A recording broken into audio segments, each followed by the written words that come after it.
లేకపోతే నేచురల్గా 28 రాష్ట్రాలకు ఇచ్చేటువంటి 29వ రాష్ట్రానికి ఇస్తే అది మీ ప్రతిభ అనుకుంటే ఎట్లా అధ్యక్ష? వాళ్ళు ఇచ్చిన అనుకుంటే ఎట్లా అధ్యక్ష?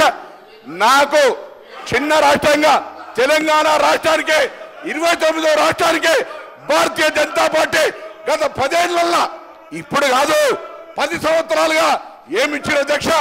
ఆనాడంటే భారతీయ జనతా పార్టీ తెలంగాణ రాష్ట్ర ప్రభుత్వం సహకరించలేదు, వాళ్ళు అడుగుతలేరు, వాళ్ళు కాబట్టి నిధులు లేరు. ఇలా మేము ప్రధానమంత్రి గారు కలిసినాం, మంత్రులను కలిసినాం, కేంద్రానికి సత్సంబంధాలు ఉంటాయని సంకేతం ఇచ్చినాం. అవును బడే బాయ్ చోట బాయ్ అన్నాం, అభివృద్ధికి సంబంధించి అన్నాం.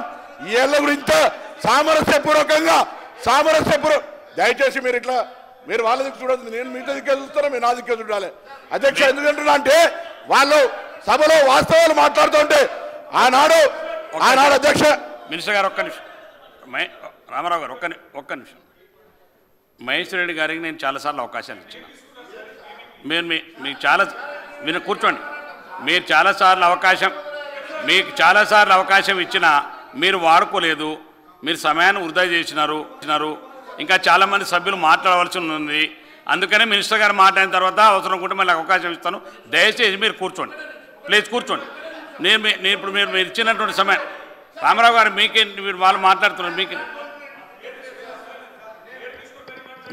మళ్ళీ మీరు మాట్లాడేటప్పుడు మాట్లాడతారు. కూర్చోండి, మీరు మాట్లాడేటప్పుడు నేను ఇస్తాను కూర్చోండి. మినిస్టర్ గారు మాట్లాడినాక మహేష్ రెడ్డి గారికి ఇస్తాను, రామారావు గారికి కూడా ఇస్తాను. వారు మాట్లాడిన తర్వాత మీకు ఇస్తాను, వారు మాట్లాడిన తర్వాత మీకు ఇస్తాను, మైక్ ఇస్తాను. కూర్చోండి మినిస్టర్ గారు, కానీ మీకు ఇస్తాను కూర్చోండి. నిన్న బడ్జెట్ ప్రవేశపెట్టినటువంటి నిర్మలా సీతారామన్ గారు గత కొద్ది సంవత్సరాల క్రితం నిజామాబాద్కి వచ్చి రేషన్ షాప్ దగ్గర ప్రధానమంత్రి ఫోటో లేదని అడిగింది. అయ్యా, అటువంటి ఆర్థిక శాఖ మంత్రి, తెలుగులో మాట్లాడగలిగేటువంటి బిడ్డ ఈరోజు మన ఆడబిడ్డగా భావించుకుంటాం. అటువంటి ఆమె కూడా తెలంగాణ పదవి ఊసెత్తడానికి తెలంగాణ నిధులు ఇవ్వకపోతే అడగద్దా అధ్యక్ష? బరాబర్ అడుగుతాం. ఇవాళ వికసిత్ భారత్ పేరు మీద సబ్కే సాత్ సబ్కా వికాస్ అన్న భారతీయ జనతా పార్టీ నూతనంగా ఏర్పడే తెలంగాణ రాష్ట్రాన్ని గత 10 సంవత్సరాలుగా వివక్షపూరితంగా చూస్తా ఉంది. ఒక్క రూపాయి ఇస్తలేదు. ఇలా మీద గొంతెత్తుకున్నా తెలంగాణ పట్ల వివక్షపూరితంగా మాట్లాడి తెలంగాణ ఏర్పాటును, తెలంగాణ అమరవీరులను అవమానపరిచిన మీకు తెలంగాణలో ఈరోజు మతం పేరు చెప్పుకొని గెలిచి అదే బలం అనుకుంటే 100 సీట్ల డిపాజిట్ అన్నారు. వీళ్ళు ఎలా కాంగ్రెస్ పార్టీని విమర్శ చేస్తా ఉన్నారు. మరొక్కసారి అడుగుతా ఉన్నా అధ్యక్ష, ఇలా వీళ్ళు ఈరోజు భారతీయ జనతా పార్టీ తరఫున ఇక్కడ నాయకులు ఏమైనా తెలంగాణ ప్రయోజనాల కోసం కలిసి వస్తే మా గౌరవ ముఖ్యమంత్రి గారు, మంత్రులందరం కూడా, నేను కూడా హైదరాబాద్ ఇన్ఛార్జ్ మంత్రిగా కిషన్ రెడ్డి గారు మంత్రి అయిన తర్వాత కేంద్ర మంత్రిగా కాగానే ఒక మంచి వాతావరణం ఉండాలని హైదరాబాద్ సంబంధించిన డెవలప్మెంట్ చేయాలన్నాం. కానీ ఎటువంటి సాంప్రదాయాలు లేకుండా హైదరాబాద్ సంబంధించినటువంటి ఇవాళ అనేకమైనటువంటి వాటర్ వర్క్స్ లో ఇబ్బంది ఉంది. హైదరాబాద్ నిన్న శాసనసభ్యులతో సమావేశమైన అనేకంగా కేంద్రం నుంచి ₹1 కూడా రానటువంటి పరిస్థితి. ఇంత పెద్ద మహానగరానికి వాళ్ళు ఏం చెప్పుకుంటారు అధ్యక్ష? 49,000 కోట్ల రూపాయలు ఉంటే 9,000 రూపాయలు ఇచ్చినటువంటి పరిస్థితి. ఇవాళ అందుకే ఒకటే డిమాండ్ చేస్తారు ఈ సభ ద్వారా, మీరు భారతీయ జనతా పార్టీ బడ్జెట్ లో తెలంగాణకు అన్యాయం జరిగిన దాని మీద మాట్లాడగలుగుతారా? తెలంగాణకు అన్యాయం జరిగిన అంశం మీద దయచేసి నన్ను మళ్ళీ కూర్చోమంటే నేను ప్రొటెస్ట్ చేస్తాను అధ్యక్ష. ఎన్నిసార్లు మంచిది కాదు, ఎన్నిసార్లు ఆపితే నేను మాట్లాడాలి కదా. నేనేం చెప్తా ఉన్నా, మీరు ఎన్నిసార్లు అవకాశం ఇస్తారు అధ్యక్ష? నేను చెప్తున్నటువంటి మాట వాస్తవం. నా తర్వాత ఇవ్వండి అవకాశం. I'm not హీల్డింగ్. నా తర్వాత అవకాశం ఇవ్వండి. నాకు అవకాశం ఇచ్చినారు, నేను మాట్లాడతాను. వాళ్ళ లెక్క గంట స్పీచ్ తీసుకోరు, గంట సేపు మాట్లాడే నేను. నాకు 15-20 నిమిషాల కంటే ఎక్కువ ఎక్కండి చాలు. వాళ్ళకి సంబంధించినటువంటి మొత్తం కుల్లా చేయడానికి చాలు. ఈ రోజు ఉన్నటువంటి పరిస్థితులలో భారతీయ జనతా పార్టీని అడిగిన చట్టసభల గురించి తెలుసుంటే, చట్టసభల్లో అట్లా ఒక ఏర్పడ్డ తెలంగాణ నూతన రాష్ట్రాన్ని అవమానించడం తప్పు అని చెప్పండి. ఇప్పుడు ఇక్కడ ఈ వేదికని చెప్పండి. ఆ చెప్పే ధైర్యం లేదు. ఇవాళ ఆనాడు మేమంతా మాజీ పార్లమెంట్ సభ్యులు, ఇక్కడ ఇవాళ ఎమ్మెల్యేలు ఉన్నారు, వివేక్ గారు, రాజగోపాల్ రెడ్డి గారు, అందరూ ఆనాడు ఏ విధంగా సుష్మా స్వరాజ్ గారు లేకుంటే మీరెన్నడో తెలంగాణ పుట్టి ముంచటోళ్ళు. ఇవాళ అవ్వకు మేము కూడా చిన్నమ్మాని గౌరవిస్తాను. మేమెన్నడూ అవమానపరచలే. సుష్మా స్వరాజ్ గారికి మా నాయకురాలు సోనియా గాంధీతో పాటుగా చిన్నమ్మ అనే అవకాశం ఇస్తా ఉన్నాం. కానీ మీరేమో తెలంగాణకు ఏర్పడ్డటువంటి ఈ 29 రాష్ట్రాలకు చిన్న చూపు చూస్తా ఉన్నారు. మేము చిన్నమ్మ అంటే మీరు చిన్న చూపు చూస్తా ఉన్నారు. అయ్యా మాకెక్కడ కూడా రాజకీయపరమైనటువంటి అధికారంలో మంత్రిగా ఉన్నాం, మా ప్రభుత్వం ఉంది, మేము మా రాష్ట్ర ప్రయోజనాలకు సంబంధించి బరాబర్ అడుగుతా ఉన్నాం. మీరేమో ఇలా కేంద్రానికి సంబంధించిన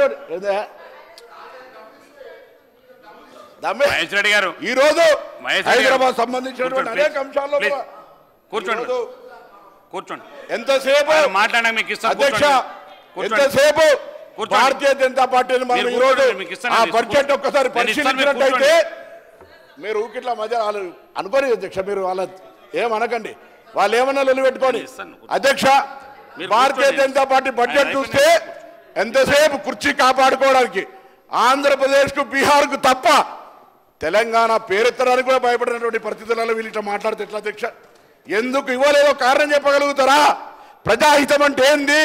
తెలంగాణకు వికసిత భారత్ అంటే తెలంగాణ అందులో భాగం కాదా? సబ్కే సాత్ సబ్కే వికాస్ అంటే తెలంగాణ అందులో భాగం కాదా? తెలంగాణ మీద విషయం చల్లుతా ఉన్నారు, తెలంగాణ పట్ల వివక్ష ఉంది. ఎంతసేపు ఉపాధి హామీ ఇచ్చినాం, ఉపాధి కార్యక్రమం గురించి చెప్పినాం. అరే రొటీన్గా చట్టంలో నా హక్కు, నేను ఇలా నీకు రూపాయి పన్ను కడితే నాకు 40% ఇస్తా ఉన్నావు, వేరే రాష్ట్రాలకు అనేకం ఇస్తున్నా, నేను ఎన్నడే అడుగుతలేమే.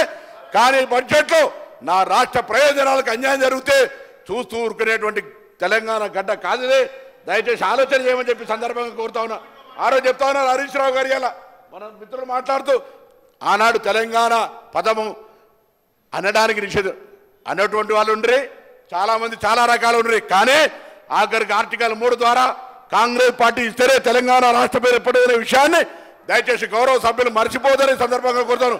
ఆనాడు మేము తెలంగాణ పార్టీ సొంత కాంగ్రెస్లో ఉండి కూడా తెలంగాణ ఏర్పాటు పట్ల మేము ఏ విధంగా మాట్లాడేమో ఇవాళ మీరు భారతీయ జనతా పార్టీకి సంబంధించి ఏ విధంగా మీరు సర్ది చెప్పుకుంటారో చెప్పాలని సందర్భంగా కోరుతాను. అదేవిధంగా ఈరోజు హైదరాబాద్ సంబంధించి లేదా తెలంగాణకు సంబంధించి ఏ విధమైనటువంటి ప్రతిపాదనలు తీసుకొస్తారో చెప్పమని సందర్భంగా కోరుతా ఉన్నాం. ఇక్కడ ఉన్నటువంటి అనేక చారిత్రాత్మక ప్రదేశాలు, అనేకంగా విభజన చట్టాలకు సంబంధించినటువంటి హామీలు అన్ని ఏర్పాటు చేసే విధంగా చర్యలు తీసుకోమని చెప్పి సందర్భంగా కోరుతా ఉన్నాం. అదేవిధంగా ఇరిగేషన్ ప్రాజెక్టులు కావచ్చు, పరిశ్రమలకు సంబంధించినటువంటి మా జిల్లాలో ఒక సిరిసిల్ల టెక్స్టైల్ ఇండస్ట్రీ ఉంది అధ్యక్ష.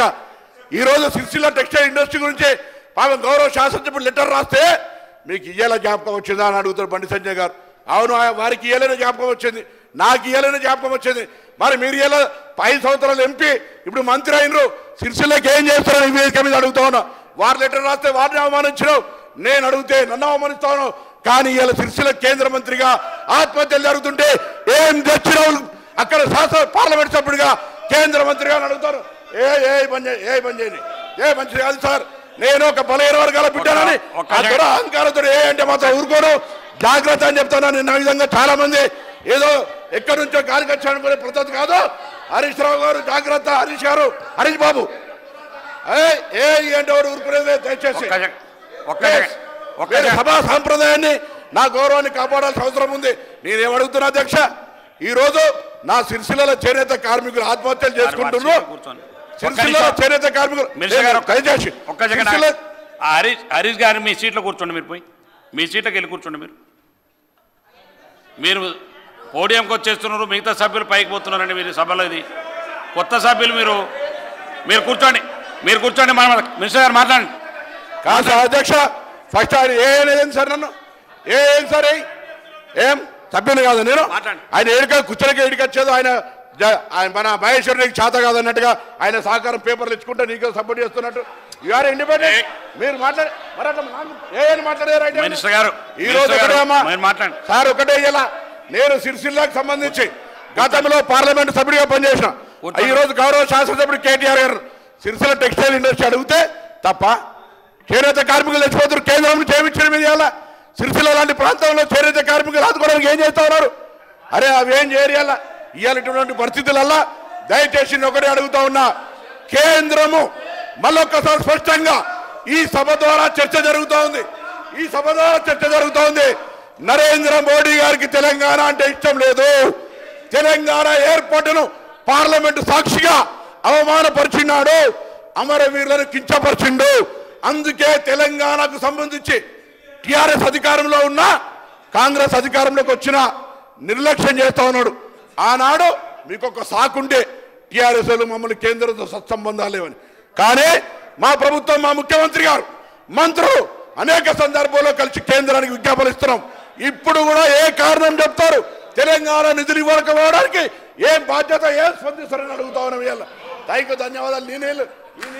ఈ నీళ్ళ బదులు తెలంగాణకు నిధులు తెమ్మని చెప్పి కోరుతా ఉన్నా. ఇది వ్యక్తిగతమైనటువంటి సంబంధంతో నిధులు తెచ్చేయచ్చు, కానీ తెలంగాణ నిధులు ఆనాడు తెలంగాణ కోసం ఎట్లా గట్టే కొద్దెచ్చినామో బరాబర్ తెలంగాణ నిధుల కోసం కూడా నిలదీస్తాం, బరాబర్ బీజేపీని అడుగుతాం. ఈ రోజు ఈ రాష్ట్రం నుంచి ప్రాతినిధ్యం వస్తున్న కేంద్ర మంత్రులు తెలంగాణ గడ్డ మీద అడుగు పెడతారా, గుజరాత్ కోతారా, బీహార్ కోతారా, ఏపీ కోతారా, వాళ్ళ ఆలోచన చేసుకోవాలి. తెలంగాణ అభివృద్ధికి నిధులు తేకపోతే అనే మాట మనవేస్తూ మరొక్కసారి నా గుండె బాధపడుతూ ఉంది. ఎందుకంటే తెలంగాణ ఏర్పాటును, తెలంగాణ అమరవీరులను అవమానపరిచిన నరేంద్ర మోడీ గారి వ్యాఖ్యలకు ఇవాళ కూడా ఒక తెలంగాణ బీజేపీ నాయకులు స్పందిస్తలే, దాన్ని సమర్థిస్తున్నట్ట అనే మాటను అడుగుతూ దయచేసి తెలంగాణ రాష్ట్రానికి నిధులు తేవాలని చర్చ ప్రారంభం చేసినటువంటి గౌరవ ముఖ్యమంత్రి గారు కావచ్చు, శాసనసభ వ్యవహారాల మంత్రి గారు ఒకటే ఉద్దేశం, మాకు వేరే రాజకీయ చర్చలే. తెలంగాణ బిల్లుకు సంబంధించి తెలంగాణ బిల్లులో ఏ ఆంధ్రప్రదేశ్ విభజన చట్టంలో హక్కులు ఉన్నాయో ఆ హక్కులు ఆంధ్రప్రదేశ్తో పాటుగా తెలంగాణకు రావాలి. అవి తెలంగాణ రావడానికి తెలంగాణ నుంచి బీజేపీ ప్రజాప్రతినిధులు ఏం చేస్తారో, ఏం సహకారం చేస్తారో సూటిగా చెప్పమని ఈ వేదిక ద్వారా అడిగితే ప్రత్యారోపణలు చేస్తా ఉన్నారు. దయచేసి మానుకొని తెలంగాణ ప్రయోజనాలు కాపాడడానికి తెలంగాణ భారతీయ జనతా పార్టీ ఏం నిర్ణయం తీసుకొని తెలంగాణ ప్రయోజనాలు కాపాడుతుందో చెప్పాల్సిందిగా ఆ 8 మంది ఎంపీలను ఇక్కడ భారతీయ జనతా పార్టీ నాయకత్వాన్ని డిమాండ్ చేస్తూ తెలంగాణ ప్రయోజనాలకు సంబంధించి సభ ఒక అడుగు కూడా వెనుకైకేయకుండా తెలంగాణ అభివృద్ధి పట్ల చిత్తశుద్ధితో పనిచేస్తుంది. ఆ విధంగా మా ప్రభుత్వం పనిచేస్తారని మనవి చేస్తూ మరొక్కసారి అధ్యక్ష, ఇన్నిసార్లు కూర్చోమన్నా వాళ్ళకు దయచేసి ఆలోచన చేయండి. తెలంగాణ విభజన హక్కులకు ఏ ఆంధ్రప్రదేశ్ బైఫర్కేషన్ యాక్టులో అవన్నీ సాధించుకోవడానికి సహకరిస్తారా లేదా అనే మాటను స్పష్టం చేయాలని సందర్భంగా డిమాండ్ చేస్తూ